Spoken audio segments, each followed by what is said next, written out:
మనందరి అదృష్టం. అంటే హైదరాబాద్ పార్లమెంటరీ నియోజకవర్గంలో దాదాపు ఒక 10 ఎన్నికలను చూసుకుంటే అంటే 4 దశాబ్దాల పాటు ఎంఐఎం ఇక్కడ ఒక కంచుకోటగా కొనసాగుతుంది. మీరు అటువంటి కంచుకోటను బద్దలు కొడతానని ఏ ధైర్యంతో, ఏ ఆత్మవిశ్వాసంతో చెప్పగలుగుతున్నారు? ఇన్ని ఏళ్లుగా 40 ఏళ్లుగా వాళ్ళు ఏ అత్యాచారాలు చేస్తున్నారో, ఏ మోసాలు మీద వాళ్ళు వాళ్ళ భవంతులు కట్టుకున్నారో, ఏ అధర్మం మీద వాళ్ళు సామ్రాజ్య పాలన చేశారో, ఏవైతే అటు హిందువులకి ఇటు ముస్లింలకు ఇద్దరికీ అన్యాయం చేస్తూ ఆ నిజాలు బయటికి రాలేదు. ఇటువంటి నిజాలు బయటికి వచ్చాక ఆ పునాదులు కదలడం తప్పదు. ఆ పునాదులను కదిలించే దాయిత్వమే నేను తీసుకున్నా. వాళ్ళు చేసిన మోసపు రాజకీయాలను బయటికి తీసుకురావడమే నా కర్తవ్యం. ఎందుకంటే వీళ్ళు ఒక్క హైదరాబాద్ లోక్సభ పార్లమెంట్తో ఆగలేదు.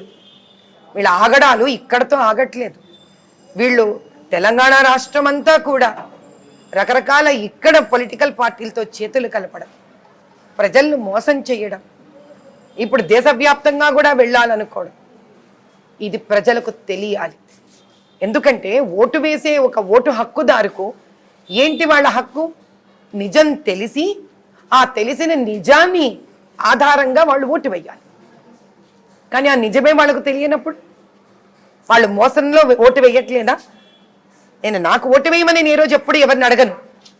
కానీ ఓటు ఉన్న హక్కుదారుడు ప్రతి ఒక్కడు నిజం తెలుసుకొని ఓటు వేయాలి, నిజానికి ఓటు వేయాలి, ధర్మానికి ఓటు వేయాలి. మరి వాళ్ళ వరకు నిజం చెప్పగలిగిన ధైర్యం ఎవరికి ఉంది? ఎవరికి?